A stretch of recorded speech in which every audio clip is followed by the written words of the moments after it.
ஒரு அழகான பசுமையான காட்டில் சின்னு என்ற ஒரு குட்டி அணில் வாழ்ந்து கொண்டிருந்தது. அதன் கண்கள் பெரியதாகவும் பளபளப்பாகவும் இருந்தன. அது எப்போதும் துருதுருவென ஓடியாடி விளையாடும். அந்த காடு வண்ணமயமான பூக்களாலும் உயரமான மரங்களாலும் நிறைந்திருந்தது. சின்னுவுக்கு அந்த காடு மிகவும் பிடித்திருந்தது. சின்னு உண்மையில் மிகவும் நல்லவள், அன்பானவள். ஆனால் அவளுக்கு ஒரு சிறிய குறை இருந்தது. அது என்னவென்றால், சின்னுவுக்கு எதற்கெடுத்தாலும் கொஞ்சம் பயந்து போகும் குணம் இருந்தது. புதிய விஷயங்களை முயற்சி செய்யவோ அல்லது சவால்களை எதிர்கொள்ளவோ அவள் தயங்குவாள்.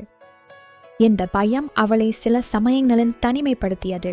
அந்த காட்டில் வாழ்ந்த மற்ற விலங்குகள் எல்லாம் சின்னுவை போல இல்லாமல் மிகவும் தைரியசாலிகள். உதாரணமாக, ஒரு வெள்ளை முயல் இருந்தது. அது மிகவும் உயரமாக துணிச்சலாக தாவும். அதன் தாவல்கள் பார்ப்பதற்கே ஆச்சரியமாக இருக்கும். எந்த தடங்களையும் எளிதாக தாண்டி செல்லும். அதேபோல் ஒரு சுறுசுறுப்பான குரங்கு இருந்தது. அது ஒரு மரத்திலிருந்து இன்னொரு மரத்திற்கு மிக வேகமாக சாமர்த்தியமாக குதிக்கும்.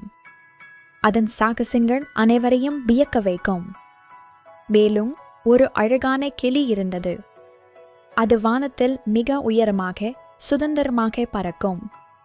அதன் வண்ணமயமான சிறகுகள் சூரிய ஒளியில் ஜொலிக்கும். இந்த விலங்குகள் அனைத்தும் தங்கள் திறமைகளை வெளிப்படுத்த ஒருபோதும் பயந்ததில்லை.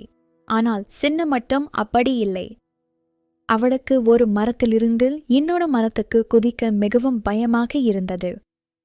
சிறிய இடைவெளியை கூட அவளால் தாண்டி செல்ல முடியவில்லை. அவளுடைய கால்கள் நடுங்கின, இதயம் வேகமாக துடித்தது. இந்த பயம் அவளை பல அழகான இடங்களுக்கு செல்ல விடாமல் தடுத்தது. அவள் எப்போதும் பாதுகாப்பான இடங்களிலேயே இருப்பாள். ஒரு நாள் காட்டில் திடீரென ஒரு பெரிய காற்று வீசியது. மரங்கள் ஆட்டம் கண்டன, இலைகள் சுழன்றன. அந்த பலத்த காற்றில் ஒரு குட்டி கிளி தனது கூண்டிலிருந்து தவறி கீழே விழுந்தது. அது மிகவும் சிறியதாகவும் பலவீனமாகவும் இருந்தது. அதன் தாய் கிளி பயந்து கத்தியது. காட்டில் இருந்த அனைத்து விலங்குகளும் அந்த குட்டி கிளியை காப்பாற்ற முயற்சி செய்தார்கள். முயல் ஓடி வந்தது, குரங்கு எட்டி பார்த்தது. ஆனால் அந்த குட்டி கிளி ஒரு உயரமான கிளையில் சிக்கியிருந்தது. அதை எப்படி காப்பாற்றுவது என்று யாருக்கும் தெரியவில்லை.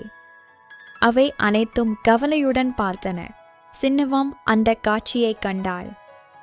அவளுக்கு மிகவும் பயமாக இருந்தது. நான் எப்படி இதை செய்ய முடியும்? என்னால் முடியுமா என்று அவள் தனக்குள்ளேயே யோசித்தாள். அவளுடைய இதயம் வேகமாக துடித்தது. அவளுடைய பயம் அவளை மீண்டும் பின்வாங்கச் சொன்னது. ஆனால் குட்டி கிளியின் அழுகுரல் அவளை உறுத்தியது. ஆனால் அந்த குட்டி கிளியின் அழுகையை கேட்டதும் சின்னுவின் மனதில் ஒரு மாற்றம் ஏற்பட்டது. அந்த சிறிய உயிரின் அழுகுரல் அவளுக்குள் ஒரு தைரியத்தை தூண்டியது. நான் இதை செய்ய வேண்டும், நான் இதை செய்ய முடியும் என்று அவள் தனக்குள்ளேயே சொல்லிக் கொண்டாள்.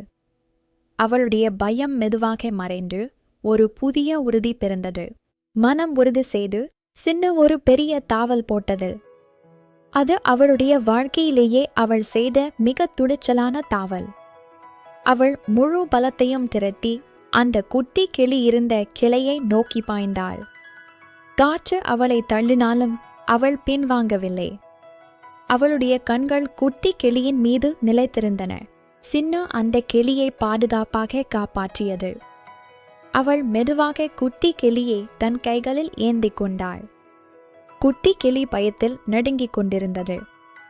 சின்னு அதை மெதுவாக தடவி கொடுத்தாள்.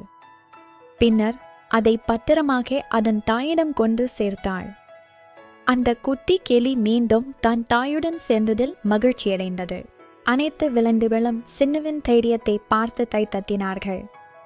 சின்னு, நீ ரொம்ப தைரியசாலி என்று பாராட்டினார்கள். அவை அனைத்தும் சின்னுவை ஒரு ஹீரோவாக பார்த்தன. சின்னுவின் முகம் மகிழ்ச்சியால் பிரகாசித்தது. அவள் ஒருபோதும் இவ்வளவு பெருமையாக உணர்ந்ததில்லை. காடு முழுவதும் மகிழ்ச்சி ஆரவாரத்தால் நிரம்பியது. அந்த நாள் சின்னு ஒரு பெரிய பாடம் கற்றுக்கொண்டது. தைரியம் என்பது உடல் வலிமையில் இல்லை, அது மனதின் உறுதியில் உள்ளது என்பதை அவள் புரிந்து கொண்டாள். பயம் என்பது ஒரு தற்காலிக உணர்வுதான், அதை நாம் கடந்து வர முடியும் என்பதை அவள் உணர்ந்தாள். இந்த அனுபவம் அவளை ஒரு புதிய சின்னுவாக மாற்றியது. ஆம், தைரியம் உடல் அளவில் இல்லை, மனசின் அளவில் உள்ளது. நாம் எதை செய்ய பயப்படுகிறோமோ அதை செய்ய முயற்சிக்கும் போதுதான் உண்மையான தைரியம் வெளிப்படுகிறது. நம் மனதை நாம் உறுதியாக வைத்து கொண்டால் எந்த சவாலையும் எதிர்கொள்ள முடியும். சின்னுவின் கதை நமக்கு எதைத்தான் கற்றுக் கொடுக்கிறது? குட்டீஸ், உங்களுக்கு இந்த சின்னுவின் தைரியமான கதை பிடித்திருந்தா மறக்காம லைக் பண்ணுங்க. உங்க நண்பர்களுக்கும் குடும்பத்தினருக்கும் இந்த நல்ல கதையை ஷேர் பண்ணுங்க. இந்த கதை உங்களுக்கு ஒரு நல்ல பாடத்தை கற்றுக் கொடுத்திருக்கும் என்று நம்புகிறோம். இன்னும் ரொம்ப அழகான சுவாரஸ்யமான கதைகள் பார்க்க நம்ம VT எஜுகேஷன் சென்டர் ஐ சப்ஸ்கிரைப் பண்ண மறக்காதீங்க. புதிய கதைகள் மற்றும் பாடங்கள் உங்களுக்காக காத்து கொண்டிருக்கின்றன. சப்ஸ்கிரைப் செய்து பெல் ஐகானை கிளிக் செய்தால் புதிய வீடியோக்கள் வரும்போது உங்களுக்கு அறிவிப்பு வரும். விரைவில் நிறைய சூப்பர் அப்டேட்ஸ் எல்லாம் வரப்போகுது. புதிய அனிமேஷன் கதைகள், கல்வி சார்ந்த வீடியோக்கள் என பல சுவாரஸ்யமான விஷயங்கள் உங்களுக்காக காத்திருக்கின்றன. அதனால் VT எஜுகேஷன் சென்டர் உடன் இணைந்திருங்கள். புதிய விஷயங்களை கற்றுக்கொள்ள தயாராக இருங்கள். மீண்டும் ஒரு புதிய கதையுடன் உங்களை சந்திக்கிறோம். அதுவரை பாதுகாப்பாக இருங்கள், மகிழ்ச்சியாக இருங்கள். Bye friends. உங்கள் ஆதரவுக்கு மிக்க நன்றி. அடுத்த வீடியோவில் சந்திப்போம்.